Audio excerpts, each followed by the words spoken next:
ایک علاقے کے اندر ایک بادشاہ بیمار ہو گیا اور حکما جتنے بھی حکیم تھے اطباء وہ اس کا علاج کر کر کے تھک گئے لیکن شفا نہیں مل رہی تھی۔ ایک عجیب و غریب حکیم نے عجیب و غریب علاج تجویز کیا اور کہا کہ بادشاہ سلامت کی صحت کا راز ایک خوشحال آدمی کے کرتے میں چھپا ہے۔ بادشاہ سلامت کو کسی خوشحال آدمی کا کرتا پہنا دو تو یہ شفا یاب ہو جائیں گے۔ تو جب نیچے والوں کو پتہ چلا بادشاہ کے ہاتھ کے نیچے کو، کہا کہ یہ تو بہت آسان ہے۔ چنانچہ فوراً بادشاہ کے جو نائب وزیر تھا اس کے پاس گئے چند لوگ مل کر اور کہا آپ کو معلوم ہے نا بادشاہ صاحب؟ ہاں ہمیں معلوم ہے، روزانہ فکر مند ہے۔ کہا حکیم صاحب نے ایک ایسا علاج بتایا ہے جو آپ کے پاس ہے۔ کہہ رہے جلدی بتاؤ میرے پاس ہے وہ کیا؟ کہا ایک کرتا چاہیے۔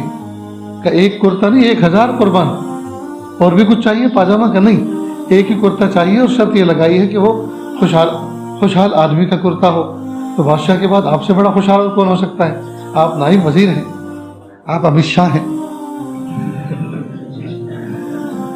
اس نے کہا بھائی دیکھو، اگر علاج یہی تجویز ہوا ہے کہ خوشحال آدمی کا شرط یہ لگائی ہے تو یاد رکھو میرے موٹے پن پہ زیادہ توجہ مت دینا، میں بہت پریشان ہوں، میں بہت پرابلم میں ہوں، بہت پرابلم میں ہوں۔ اگر شرط یہ لگائی کہ خوشحال آدمی کا خوشی مجھے نہیں ہے، میں بہت پریشان ہوں۔ وہاں سے مایوس نکلے، کہ بھائی اس کے بعد کسی اور کے پاس چلے، پھر اور کسی وزیر کے پاس گئے۔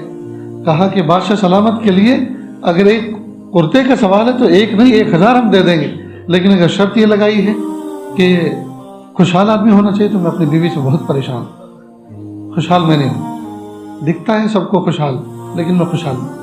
پھر چوتھے کے پاس گئے، وہاں بھی کہا میں اپنے بیٹے سے پریشان ہوں، خوشحال میں نہیں ہوں، کرتے چاہے جتنے لے جاؤ لیکن خوشحال میں نہیں ہوں۔ کسی وہ جو فائنڈر ٹیم تھی نا تلاش کرنے والی، ان میں سے ایک عقل مند آدمی تھا، اس نے کہا جناب دور کے ڈھول سہانے نظر آتے ہیں، یہ تو تم مالداروں کو ڈھونڈتے پھر رہے ہو، یہ لوگ واقعی پریشان ہوتے ہیں، یہ خوشحال نہیں ہے، خوشحال میں آپ کو بتاتا ہوں، میرے ساتھ چلو۔ چلو بھائی آپ۔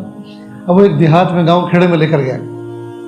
جب وہاں گیا تو ایک تالاب کے کنارے ایک شخص ایک لنگوٹ باندھے ہوئے، دھوتی باندھے ہوئے بیٹھا ہوا تھا اور ایسے مگ میں پانی لینا تھا، تالاب کے کنارے بیٹھا ہوا تھا اور پانی اٹھاتا اور ڈالتا تھا اور گانا گا رہا تھا۔ دیکھو دور سے کہا دیکھو اس سے زیادہ خوشحال کا آدمی کوئی ہو سکتا ہے؟ سب مل کر آئے، کہا چودھری صاحب پیر نکالو تالاب میں سے، بیل وال سب بیچ دو، اب تو تمہارے وارے نیارے ہونے والے ہیں۔ کیا بات ہے؟ تو کہا کہ ہم بادشاہ سلامت کی صحت کی فکر مند ہیں، آپ کو پتہ ہے نا؟ کہ جی ہمیں پتہ ہے، ہم لوگ بہت ان کے لیے دعائیں کر رہے ہیں، تمنائیں کر رہے ہیں، نظر و نیاز کر رہے ہیں۔ تو کہا بادشاہ سلامت کا علاج ایک حکیم نے یہ تجویز کیا ہے کہ ان کو کسی آدمی کا کرتا پہنا دو اور وہ آدمی خوشحال ہونا چاہیے، تو اگر آپ ایک کرتا پیش کر دو، کیونکہ ہمیں دکھ رہا ہے آپ سے زیادہ کوئی خوشحال آدمی تو ہے نہیں، تو بادشاہ بھی خوشحال ہو جائیں گے اور آپ کو بھی نون حال کر دے گا۔ اس نے کہا دیکھو میں قسم کھا کے کہہ سکتا ہوں کہ آسمان کی چھت کے نیچے مجھ سے زیادہ خوشحال کوئی آدمی نہیں۔ پھر اس نے کہا دیکھو میں کہہ رہا تھا نا پہلے ہی، دیکھو اپنی زبان سے اس نے کہا، ہم جس کے پاس اب تک جن کے پاس گئے سب انہوں نے اپنی زبان سے کہا کہ ہم خوشحال نہیں ہیں۔ یہ دیکھو اسی کی گواہی معتبر ہوگی نا، خود کہہ رہا ہے کہ آسمان کی چھت کے نیچے مجھ سے بڑا خوشحال کوئی آدمی نہیں ہے۔ خوشحال تو میں ہوں لیکن میرے پاس کرتا نہیں ہے، میرے پاس کرتا نہیں ہے۔